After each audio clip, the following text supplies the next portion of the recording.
यहाँ पे अभी आए थे, ईडी की कार्रवाई इस घर में जारी है, तो जो इसका घर है जहाँ जारी है और शहर में और जगह पे कहीं जारी है क्या? आज जुमा है। जुमा से पहले मुझको मोहल्ले से, इस इलाके से ज़िम्मेदारान का फ़ोन आया कि यहाँ पर कोई बाहर के ऑफिसर आए हैं। अब वो कौन है, क्या है, पता नहीं। फिर मैंने हमारे लोकल पुलिस डिपार्टमेंट से संपर्क किया, उनसे कांटेक्ट किया, तो पता चला है कि वो ईडी के लोग हैं जो मुंबई से आए हुए हैं। और अभी मैंने उनसे, एक ऑफिसर जो है उनसे मैंने बातचीत की अंदर जाकर, और उनसे मैंने जानकारी हासिल की कि आप जो ईडी के लोग जो यहाँ पर आए हुए आप लोग, तो आप क्या इंक्वायरी कर रहे हो? क्या कोई रुपया पैसे का कोई समझ में आ रहा है कि कोई प्रॉपर्टी का मामला समझ में आ रहा है? तो उन्होंने साफ तौर पर कहा है कि जन्म दाखिले का मामला है, हम उसकी इंक्वायरी करने के लिए यहाँ पर आए हुए हैं। और जो तवाब, जो म्युनिसिपल कॉरपोरेशन का कर्मचारी है,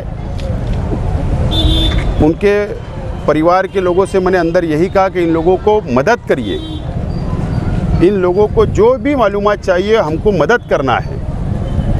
और डिपार्टमेंट ने, जो ईडी के ऑफिसरान हैं, उन्होंने भी कहा कि बिल्कुल हमको मदद मिल रही है, कोई बात ऐसी नहीं है। मुझे ऐसा लगता है कि कुछ वक्त के अंदर इनकी इंक्वायरी यहाँ पर जो आए हैं वो मुकम्मल हो जाएगी और उसके बाद वो रवाना हो जाएगी, यही बात समझ में आ रही है। बहरहाल आज माइनॉरिटी डिफेंस कमेटी जो हमने पहले दिन से बनाई, और जो रोहिंग्या और बांग्लादेशी का इल्ज़ाम लगाकर मालेगांव के कई लोग जेल की सलाखों के पीछे है जन्म दाखिले के मामले में, और आज तक भी रियासती हुकूमत एक भी रोहिंग्या बांग्लादेशी के मालेगांव में उनको मिला है या एक कागज़ का टुकड़ा भी नहीं बता सकी। और मुझे लगता है ये नाकामी को छुपाने के लिए एसआईटी को कुछ नहीं मिला, सरकार को कुछ नहीं मिला, और उसको छुपाने के लिए अब दूसरी एजेंसी को इसमें इन्वॉल्व किया गया, ऐसा मुझे लगता है। ऐसा बिल्कुल हम लोगों को शक है।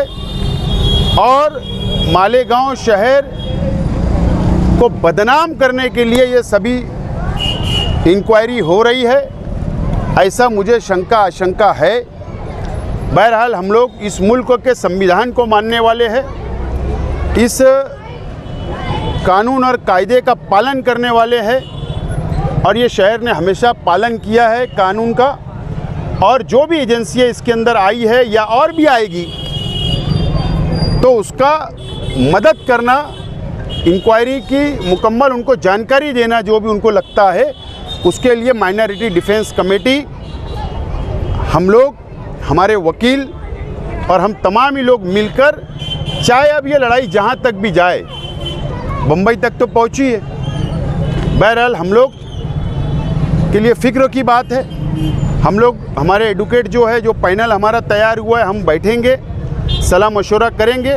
बहरहाल आज मुझे कुछ कहना कि अभी अंदर इंक्वायरी क्या हो रही है, क्या कार्रवाई होगी, मैं नहीं बोल सकता जब तक ऑफिशियल तौर पर ईडी की तरफ से कोई प्रेस रिलीज नहीं जारी होती। ईडी के साथ साथ आयकर विभाग भी बढ़ जाएगी मालेगांव शहर की, ऐसा आपको लग रहा है? नहीं, आयकर विभाग के लोग, इनकम टैक्स के लोग तो मुझे नहीं नज़र आ रहे हैं। बहरहाल हो सकता है कि अगर अंदर इंक्वायरी का कुछ पार्ट उनका होगा तो वो जानकारी तो वही दे सकते, मैं नहीं दे सकता हूँ।